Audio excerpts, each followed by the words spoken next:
So welcome back to my channel जिसका नाम है एजुकेशन जिम। कैसे हैं आप सब। तो जैसा कि दोस्तों आप सबको पता है कि बीकॉम जनरल फर्स्ट ईयर के बच्चों का यहाँ पे क्लासेस चल रहे हैं। जो आज का पार्ट है वो है second part business organisation and management यानी BCOC 132 का। ठीक है, तो फर्स्ट पार्ट हो चुका है। अगर आपने फर्स्ट पार्ट नहीं देखा है इसका क्लास यानी फर्स्ट क्लास नहीं देखी है तो डिस्क्रिप्शन में लिंक है, उसका आप जाके देख सकते हैं। उसके बाद ही सेकंड पार्ट पे आए, अदरवाइज आपको नहीं समझ आएगा कि कहाँ से कंसेप्ट स्टार्ट हुआ है। ठीक है, तो लास्ट हमने जो किया था उसके बाद हमारा था बिजनेस। बिजनेस के ऊपर हमको बात करना था कि बिजनेस क्या होते हैं। ठीक है, तो let's start. Business, it is an economic activity that involves the exchange, purchase, sale or production of goods and services with a motive to earn profits and satisfy the needs of customer। यानी कि जो भी काम करता है मानव कार्य जो भी है वो अपना काम करता है किस तरीके से परचेज करके, सेल करके या फिर सामानों का उत्पाद करके उनको बेच के जो भी है अर्न प्रॉफिट करता है एंड जो सामने कस्टमर्स है उनकी ज़रूरतों को सेटिस्फाई करता है। ठीक है, उसको हम कहते हैं बिजनेस। तो हिंदी में आपने समझ लिया। एग्ज़ाम टाइम में आप अपने वर्ड्स में लिख सकते हो, ज़रूरी नहीं है कि जो डिफ़ाइन दिया है वही देना। एग्ज़ाम टाइम में आपसे इसलिए हमेशा ऑलवेज मीनिंग पूछा जाता है, ना कि डिफ़ाइन। ठीक है, it can be both profit और non profit organisation that functions to gain profits और achieve a social cause respectively. ठीक है, तो ये पॉइंट के साथ कहीं पे आपसे पूछा जाता है बिजनेस का क्या है, तो आपको फर्स्टली ये it is an economic activity ये वाला फर्स्टली आपको डिफाइन करना है। देन आपको इसके साथ साथ बता देना है कि ये दोनों तरीके के होते हैं, profit and non profit organisation होते हैं। ठीक है, जहाँ पे आप अपने पर्सनल सेटिस्फैक्शन के लिए भी काम करते हैं एंड प्रॉफिट के लिए भी। ओके, तो नेक्स्ट है हमारा फीचर्स ऑफ बिजनेस। ये बहुत इंपॉर्टेंट कंसेप्ट है इस एग्ज़ाम के रिगार्डिंग, जो कि अभी होंगे आपके जुलाई ऑनवर्ड्स जो एग्ज़ाम होने वाले उसमें फीचर्स ऑफ बिजनेस, इसलिए पहले से बता के चल रहा हूँ।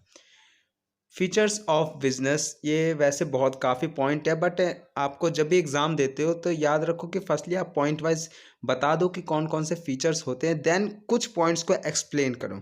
ठीक है, इससे एग्जामिनर को ये भी पता चल जाएगा कि आपको सारे पॉइंट्स याद है एंड छोटे होते हैं तो आप पॉइंट्स ईजिली डाल सकते हो, देन उसको कुछ पॉइंट्स को आप ब्रीफली डिस्क्राइब कर सकते हो। ओके, तो first point production of goods and services, second point risk and uncertainty, third profit motive, fourth continuous process, fifth satisfaction of customers, then finance and last but not the least organising. ठीक है, तो first point है ये आपका production वाला, production of goods and services. ठीक है, आपको क्या लिखना है इसके अंदर, the main feature of business is to produce good and services, business is concern with the production of goods and services to the society. ठीक है, आप जितने भी पॉइंट्स हैं इसको लिखिए एंड आप समझ सकते हो क्या क्या लिखा है, पॉइंट टू पॉइंट बताए। ये सारे नोट्स इसीलिए प्रोवाइड कर रहा हूँ ताकि आपको एग्ज़ाम टाइम के लिए आप अपने बुक से ज़्यादा नोट्स ना करो। बुक्स में काफ़ी कंसेप्ट ब्रीफ में होते हैं। ठीक है, एंड एग्ज़ाम टाइम में उन सबको लिखना काफ़ी बहुत ज़्यादा मुश्किल हो जाता है। ठीक है, इस वजह से आपको नोट्स डायरेक्ट प्रोवाइड करता हूँ। रिस्क एंड अनसर्टेनिटी, ठीक है, यहाँ पे बिजनेस में क्या है, there is no business if there is no risk, यानी कि अगर बिजनेस है तो जाहिर सी बात है वहाँ पे रिस्क तो होगा ही। ठीक है, बट ज़रूरी नहीं है कि हमेशा ही हो। ठीक है, अगर आपका काम अच्छा चल रहा है so risk is the possibility that losses may occur, introduction of new product, change in government policies, change in customer taste and preference etcetera are the risk. ये सारे रिस्क होते हैं जो बिजनेस टाइम में हमको झेलने पड़ते हैं। नेक्स्ट पॉइंट प्रॉफिट मोटिव, जाहिर सी बात है कोई भी अगर कोई काम कर रहा है, बिजनेस कर रहा है, तो वो प्रॉफिट मोटिव से ही कर रहा है। कोई भी कंपनी या बिजनेस स्टार्टअप से पहले वो ये नहीं चाहता हमको आगे चल के लॉस हो। ठीक है, अगर आपको पहले ही पता चल जाएगा कि आपको बिजनेस करने से लॉस है तो आप कभी भी उसके अंदर पैसे नहीं लगाओगे, क्योंकि वहाँ का जो प्रॉफिट है, जाहिर सी बात है अगर आप अपना कैपिटल अपने पैसे नहीं लगा रहे हो, जाहिर सी बात है किसी इन्वेस्टर, कुछ इन्वेस्टर्स होंगे जो इन्वेस्ट कर रहे हैं, तो वो तभी इन्वेस्ट करेंगे आपके बिजनेस में जब उनको वहाँ से प्रॉफिट आता दिखेगा। लॉस में वो कभी इन्वेस्ट नहीं करेंगे। ठीक है, तो प्रॉफिट मोटिव यही होता है, पॉइंट आप यहाँ से नोट डाउन कर सकते हैं। नेक्स्ट पॉइंट है आपका कंटिन्यूस प्रोसेस। ठीक है, फर्स्टली आप प्रॉफिट मोटिव का लिख लो, business has the main aim to earn profit, यहाँ पे एम होता है इनका। प्रॉफिट कमाने का। To get maximum profit revenue of business should be maximised. Profit generation is vital for business survival and expansion. However profit should be earn through legal और fair means and in ethical manner. इन सब में होना चाहिए आपका काम, legal, fair means, ethical manner में, ठीक है, होना चाहिए। बट कुछ लोग इलीगल वर्क करके भी करते हैं, बट यहाँ पे किससे, इन्वेस्टर्स को सिर्फ प्रॉफिट से मैटर होता है, ठीक है, nothing else. Continuous process, next point, it means to provide goods and services by the business to the customer continuously and regularly. Regular basis पे कंटिन्यूसली जो भी आपका गुड्स प्रोड्यूस हो रहा है उन सबको प्रोवाइड करना कस्टमर्स तक अपने, ठीक है। In business the exchange of goods and services is a regular feature, ये रेगुलर फीचर है। A business man regularly deals in a number of transaction and not just 1 or 2 transaction, ठीक है। कोई भी बिजनेसमैन है वो या 1 या 2 ट्रांजेक्शन के लिए नहीं करता है, उसके काम काफ़ी होते हैं, नंबर ऑफ ट्रांजेक्शन होते रहते हैं। Next point, satisfaction of customers. आप समझ सकते हो इसके हेडिंग से ही, कस्टमर्स की satisfaction. The aim of business is to satisfy human demands by producing quality of goods and also to supply right product in right time at right place to meet the right needs. Quality goods should be provided at reasonable price. यानी कि जो भी आप customers को दे रहे हो, ठीक है, वहाँ पे क्वालिटी अच्छी होनी चाहिए, सप्लाई सही टाइम पे होनी चाहिए हर जगह जहाँ पे उसकी नीड है, एंड क्वालिटी अच्छी होनी चाहिए और रिजनेबल प्राइस के साथ। तो नेक्स्ट पॉइंट है हमारा ऑब्जेक्टिव्स ऑफ बिजनेस, ठीक है। कुछ भी बिजनेस करते हो तो उसके ऑब्जेक्टिव्स क्या है, 2 टाइप्स के होते हैं, एक होता है इकोनॉमिक एंड एक होता है सोशल ऑब्जेक्टिव्स। इकोनॉमिक ऑब्जेक्टिव के अंदर कौन कौन से पॉइंट आते हैं, आप एग्जाम टाइम में से पॉइंट भी डिस्क्राइब कर दोगे, अंदर का पॉइंट आप खुद से एक्सप्लेन कर सकते हो, ठीक है। इकोनॉमिक ऑब्जेक्टिव्स में आता है अर्निंग प्रॉफिट, प्रॉफिट कमाने का, ठीक है। Second point, market standing, creation of customers बनाने के लिए। Third, innovation. Fourth, optimum utilisation of resources and fifth is your improving productivity. Hope आपका फर्स्ट पॉइंट क्लियर हो गया होगा, economic objective, and second is social objective. Economic activities के अंदर 5 पॉइंट थे, वो बता दिया। Then social objective, avoidance of anti social and unfair trade. Second नहीं है ये, अनफेयर ट्रेड प्रैक्टिसेस, ठीक है। सेकंड पॉइंट है आपका जनरेशन ऑफ एम्प्लॉयमेंट। थर्ड है आपका employ welfare and fifth is your community service. ये नंबरिंग जो है रोमन नंबर वो ऊपर नीचे हो गया है, जो प्रैक्टिस है वो सेकंड नंबर नहीं है, नेक्स्ट पॉइंट है सेकंड नंबर, ओके। तो यहाँ पे कुछ क्वेश्चन देना चाहूँगा आपको, आप घर पे प्रैक्टिस करो, इनको लर्न करो, ठीक है। चैप्टर के साथ साथ इसको लर्न भी कर लेना, एग्जाम टाइम में आपको ये क्वेश्चन दिखेंगे।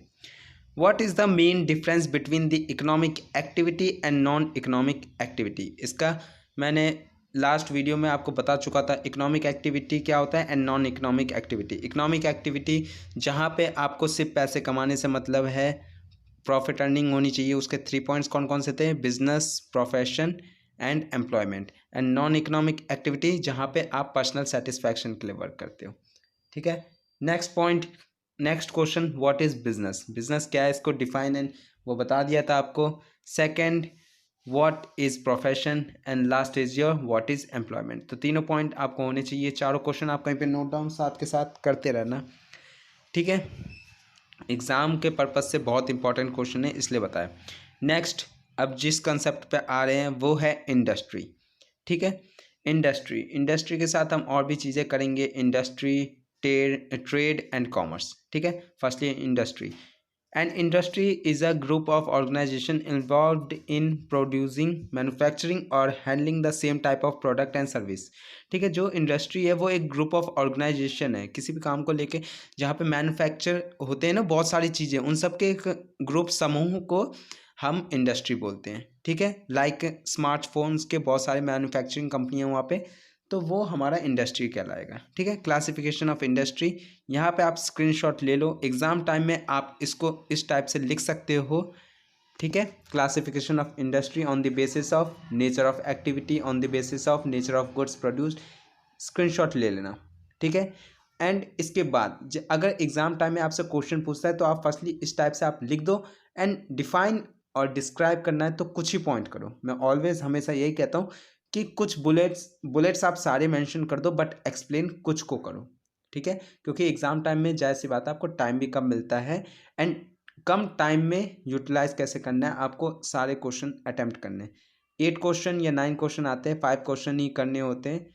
यकीन मानो 3 घंटे का एग्ज़ाम होता है, अगर आपने ढंग से प्रिपेयर करके गए हो, ठीक है, तो 2 घंटे में एग्ज़ाम हो सकता है, डेफिनेटली हो सकता है।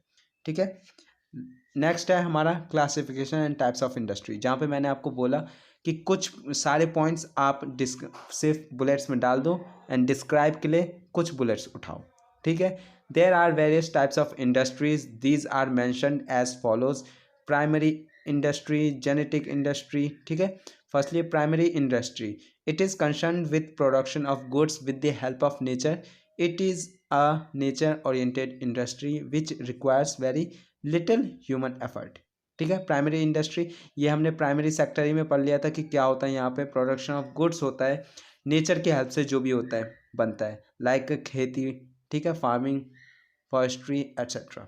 Second, genetic industry, genetic industry are engaged in reproduction and multiplication of certain species of plant and animal with the object of sale.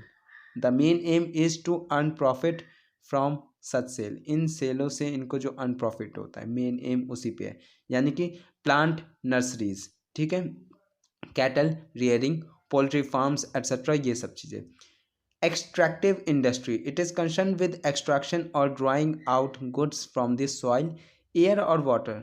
ठीक है, जनरली प्रोडक्ट्स, आप सीधा एग्जांपल देखा करो एक्सट्रैक्टिव इंडस्ट्री में कौन कौन सा आता है, अंदर के पॉइंट्स आप खुद से भी क्रिएट कर सकते हो। माइनिंग इंडस्ट्री हो गई, जैसे कोल मिनरल हो गए एट्सेट्रा। ठीक है, नेक्स्ट पॉइंट पे आते हैं, मैन्युफैक्चरिंग इंडस्ट्री। कौन सी है manufacturing industry? Manufacturing industries are engaged in transforming raw material into finished produce. ठीक है, मैन्युफैक्चरिंग कंपनी इंडस्ट्रीज वही सारी हैं जो कि रॉ मटेरियल से फिनिश गुड तक जाती है with the help of machine and man power. Machine के हेल्प से एंड मैन पावर, यानी कि मजदूरों के काम को देके जो काम उनका प्रॉपर ख़त्म होता है उसे मैन्युफैक्चरिंग इंडस्ट्री कहते हैं, जहाँ पे ऐसे वर्क होते हैं मशीन और मजदूरों द्वारा किए गए कार्य को। The finish goods can be either consumer goods और प्रोड्यूसर गुड्स। जो फिनिश गुड होता है वो क्या कहलाता है, क्या कह सकते हैं उसको, कंज्यूमर गुड्स और प्रोड्यूसर गुड्स। प्रोड्यूसर गुड्स जो बनाते हैं, कंज्यूमर गुड्स वो होते हैं जो उसको कंज्यूम करते हैं। ठीक है, जैसे कि textile industry, chemical industry, sugar industry etcetera. Next point, construction industry. Construction industry, इसका एग्जांपल सीधा सीधा लो कंस्ट्रक्शन बिजनेस से। ठीक है, बिल्डिंग सब बनना। It take up the work of construction of buildings, bridges, roads, dams, canals etcetera. This industry is different from all the other types of industry because in case of other industries good can be produced at one place and sold at another place. यानी कि ये बाकियों type से अलग होता है इंडस्ट्रियों से, क्योंकि यहाँ बाकी कंपनियाँ क्या करती है कि एक जगह पे सामान बनाती है दूसरी जगहों पे बेचती है। ठीक है, but goods produced and sold by constructive industry are erected at one place. ये एक ही जगह पे होता है, यहीं पे रॉ मटेरियल सब लाया जाता है एंड कंस्ट्रक्शन हुए जाते हैं। ठीक है, service industry. In modern time service sector plays an important role in the development of the nation and therefore it is named as service industry.